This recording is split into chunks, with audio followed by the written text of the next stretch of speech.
Today we're doing something that we have never done before, and we're taking a deep dive into Epstein's Island. We're gonna uncover every nook and cranny of every place that you want to see on this island. We recently did this on Zorro Ranch, and in that video we took a look at all of it and spoke of why this was such an important place to uncover since the FBI didn't want to. But here, the island, this is the property that everyone wants to uncover. This is the property that everyone is talking about, and now we're about to go into it in depth. Thank you for subscribing. Today I'm drinking myself an iced coffee. What are you drinking? Now let's dive in. All right, so we're starting off here on our boat ride to Epstein's Island. And this entire video that we're viewing here, there's no commentary, no anything. So we're gonna be uncovering this here together. And as you can see, it looks like this is the approach position. This is where you're gonna be docking, getting yourself onto, it says LSJ right there on the dock, Little St. James, which was the name. We now call everything, you know, Epstein Island, but really it was called Little St. James. And it looks like they're pulling up to that dock right now. Now, when you look at all this property throughout this video, we're gonna have to wonder what happened in these places. What people, high-level politicians, actors, actresses, people with tons of clout, who was here? And we know a lot of the names that were. There's also a lot of names that we don't know that stepped foot on this island. But I think the bigger question is, who were the people on the island that couldn't escape from the island, from all the terrible things? So what I'm gonna try and do right here throughout this experience is put myself in the position of someone that's either visiting the island or someone that is thinking that I have this massive opportunity. I'm about to meet the man that's gonna pay me $200 and put me through a masseuse school so I could be a masseuse for him. Or someone that's going to put me through a college experience that I wanted because he's making my dreams come true, this generous man that was introduced me to by Ghislaine Maxwell. Remember, a lot of these girls, they met Ghislaine Maxwell out in the open world and were brought to Epstein, oftentimes in Florida, oftentimes in New York, oftentimes at this island right here. And I could imagine myself walking onto this island and looking at it and saying, I mean, this is a paradise. This is a dream vacation. And I think about when I go away on a vacation, you finally get there and it looks just like this, something that's gorgeous, beautiful. I'm about to have a week of just pure bliss. And I'm sure a lot of these girls got here and were very excited about the experience. Just to suddenly have that experience come crashing down when they realize this is not why I was actually coming here. There's a lot of fine print that wasn't discussed when Ghislaine Maxwell was telling me about this opportunity. And that is all the SA and all of the other different types of abuse that went on this island and in other properties as well. One thing you have to say though, from looking at this, Jeffrey Epstein was a very, very wealthy man. Everything that we could see right here owned by him, the entire island owned by him. And all of these walkways are gorgeous, but we're gonna actually go into all of the buildings as well, including the temple later on in the video, and that's the one that you're not gonna wanna miss. That temple is the mystery spot on this island. So here we go into this courtyard. You could tell the facade, the front of this building looks very much like the front of the building that's also on Zorro Ranch, the same arches in the front of the building. But a gorgeous courtyard, palm trees surrounded by the grass patches, the pool, who we've seen many different people that we know, famous people, sitting around this pool. Many of the victims were around this pool, providing different types of services to the guests that were here. Absolutely gorgeous property. And something you have to wonder is actually, I mean, horrible things happened here. What's gonna happen to this island? Who would want to purchase this island to make it their own? I mean, and you could think the same for the ranch. This is a strange looking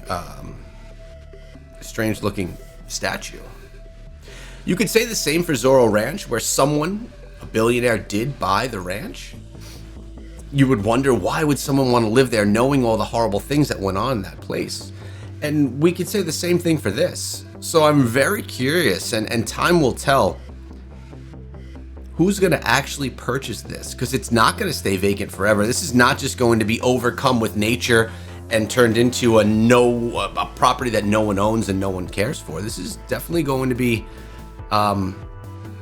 purchased by someone. And if I had to guess, my assumption would be that this is purchased and owned by someone that then turns it into some type of a vacationing spot. Because in a negative fashion here, we're looking at historical things going on right now regarding the Epstein files. Probably the biggest scandal ever in history in the United States.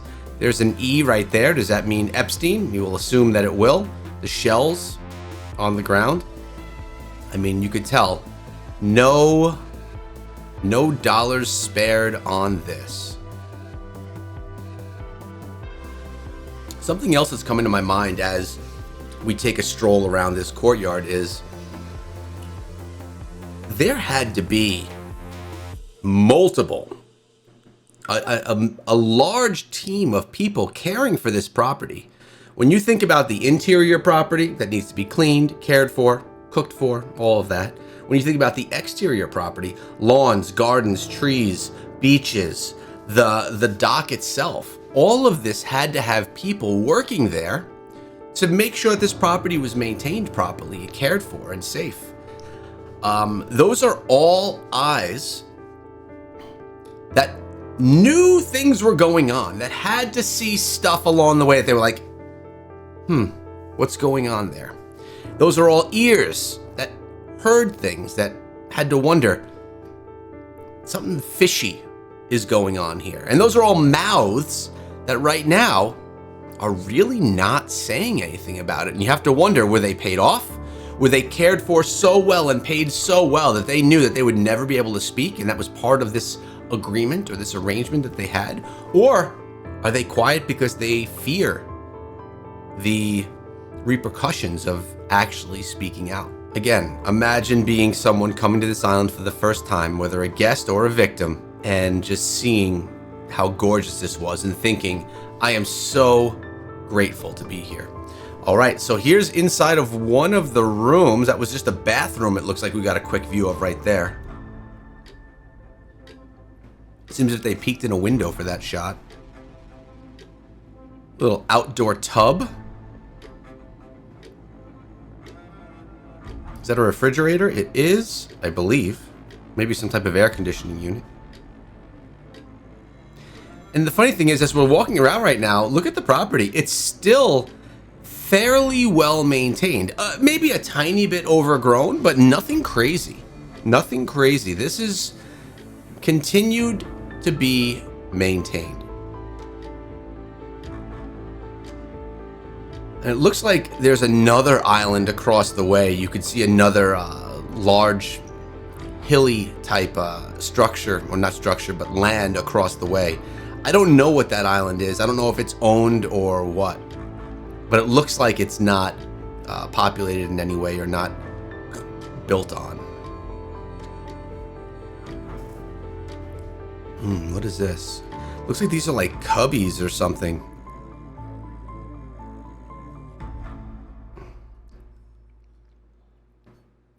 Definitely liked his artwork and his statues. Gotta launder that money somehow, right? I believe people in this type of position that have this kind of money, they have to buy a lot of artwork to help them out during tax season. This one's legit sitting on a pallet right there, possibly to keep the water from being under it, but you would think they'd get some kind of a stand rather than just leaving it right there on a pallet. Strange. Mosaics, and obviously a gorgeous view. You know, it's a little strange thing to say here, but we were just at the edge, the ledge of that patio, and it looked like there was a steep drop down. I know where I live. you have to follow code of where you are, and you have to put railings and things like that up. I'm wondering, since this was his own island, does he not have to follow any building code? Can he build whatever he wants because he owns the entire island himself? If any of you know in the chat, let me know down below. I'm quite curious if we have any builders here. I know we have a lot of professionals that watch this channel.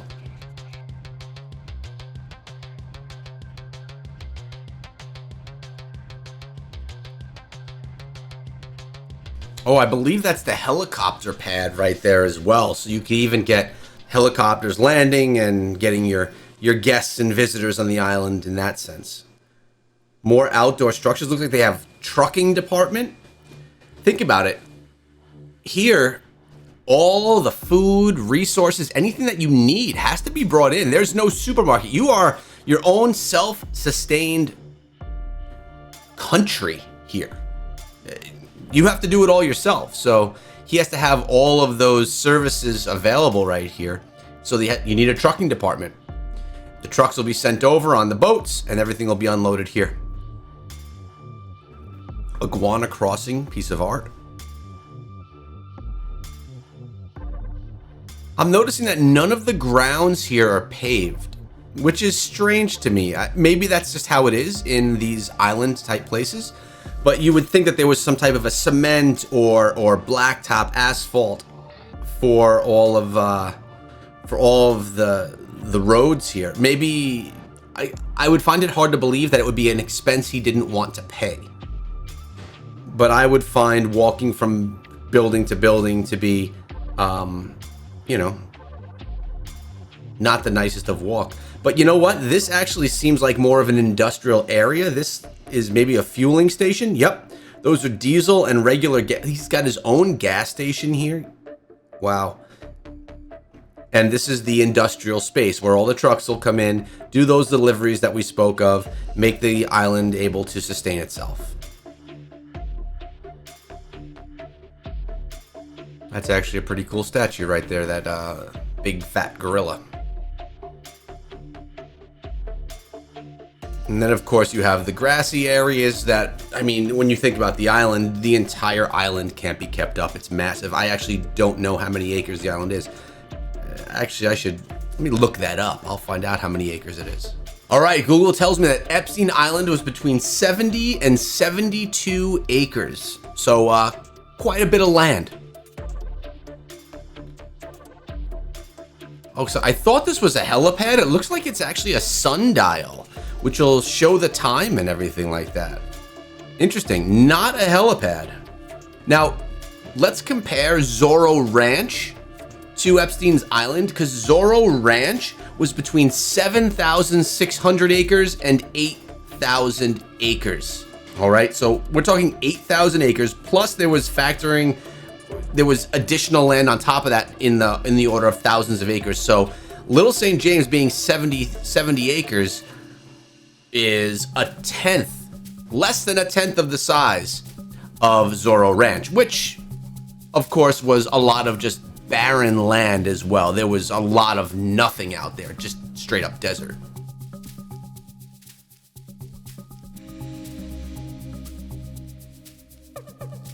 You see what's on the top of that hill, right?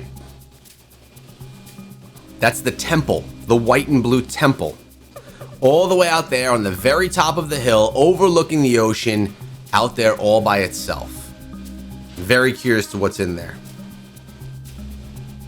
And it looks like Little St. James sold in 1998 for almost $8 million, and Great St. James, which was across the way, sold for $22.5 million. And I believe Epstein owned Great St. James as well as Little St. James. Great St. James, though, just was land that I don't believe had anything on it. Now, you ever wonder? People talk about bodies, people being hunted even, right? Wonder if any of that happened on Great St. James across the way, because Little St. James seems pretty, pretty put together.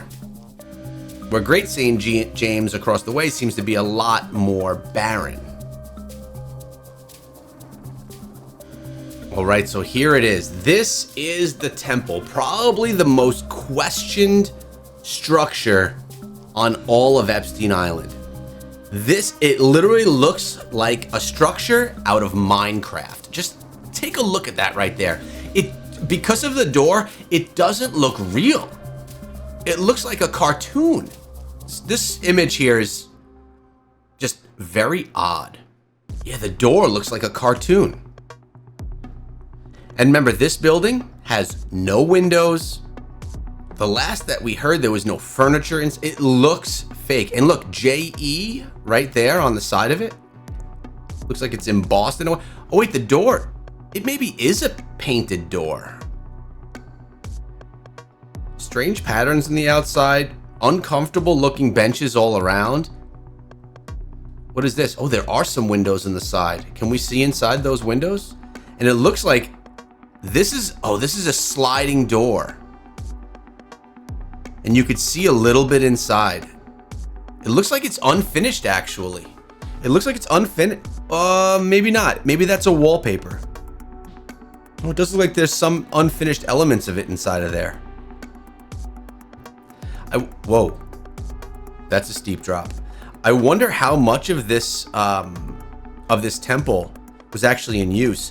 So that front that looked like a door that was painted was actually not the door. The doorways, the sliding doors, and all the entrances are actually boarded up right here with plywood so that people can't get in. This is another sliding glass door right here. And it's not a huge structure either. I mean, it's big, but it's not massive. So you have to wonder, why is this here? What is this, like their, you could say it was their yoga room where they would go and have their spiritual experiences, but we also know that there were definitely many different worshiping type sessions that went on. Evil worship, and I wonder if that stuff went on in here inside the temple as well. Also remember that the temple used to have a dome over top, which I believe was blown off in a storm. So the domed top is no longer on there. It really is just such a mysterious building. Why so far away from everything else? Why perched atop the highest point of Little St. James? Why is it painted in a way that makes it look like a cartoon? I wonder if this is how they get, think Minecraft, something for children. Were children brought here?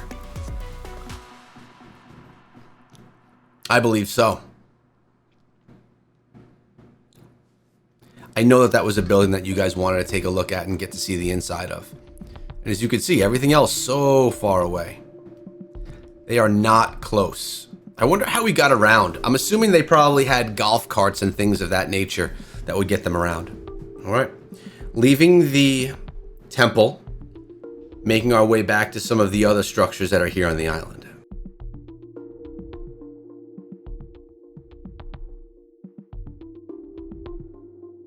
Now we got to remember that Epstein didn't buy this island empty. It was already semi-established. Some of the structures were there. He did a lot of modification, did a lot of changing of things, but he didn't come here to barren land. So my assumption is that a lot of these roads were in place, many of the buildings were in place, and he just modified what they look like. Although there are structures that he did put in himself, and I believe that the temple was one of those structures that were put in by Epstein and his team. And we speak of bodies, people that were brought here, and there were bodies that had to be disposed of. I would get the feeling that they were not disposed of on this island. I don't think it's big enough. I think that it was probably disposed of in the waters or in some of those areas that were more industrial. Remember, Epstein did get deliveries of hydrochloric acid and things like that could dissolve anything. Things could have been disposed of in that way, and then that acid purified and put back into the earth, and literally things would then be disappeared. We talked of the ranch, 8,000 acres. There could be things buried anywhere across those 8,000 acres, and wow, that would be difficult to find.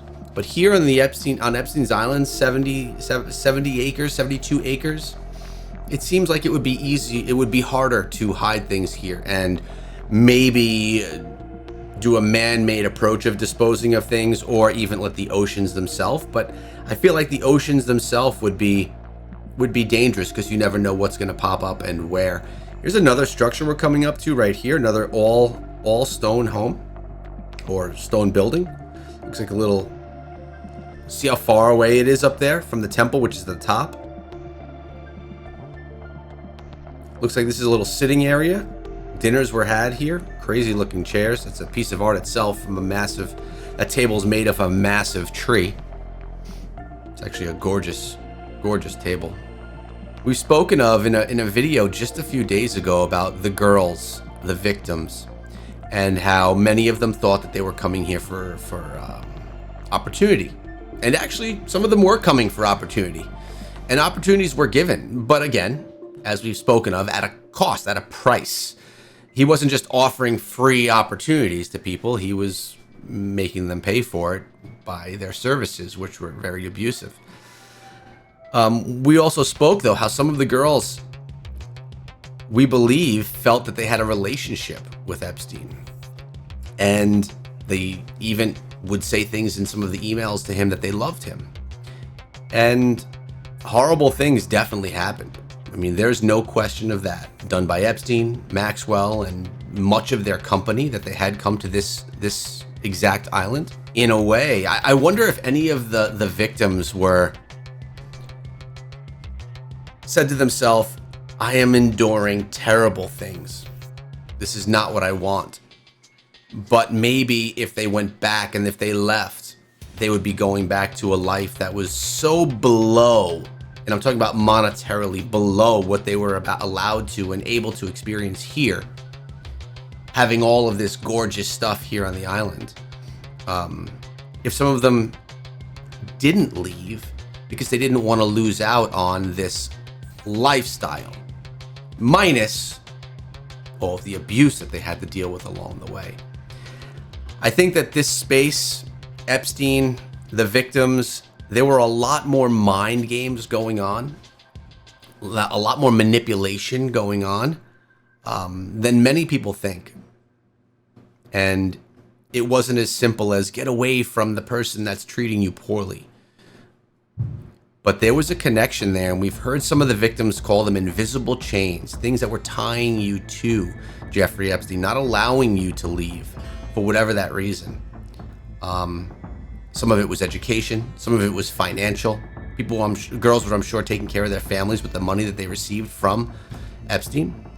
But also some of it was probably lifestyle. Some of these victims got to live a lifestyle that they would never be able to live, most likely, if they were to leave. And when you start stacking education, career paths, financial benefits, possibly feeling love or even caring for the person that's your abuser, that's not something that's that strange. That we know that this happens. Living a lifestyle, it could lead people to really have mixed, confusing things going on inside of their heads on how they wanted to move forward. This is a self-sustaining place. Everything that anyone needed was on this island. And we just got a little look, 30 minutes walking through what it would look like to be a victim, a visitor, or Jeffrey Epstein himself walking through this space. If you want a deeper dive into the Zorro Ranch, check out this video because we dive just as deep. I'll see you guys over there.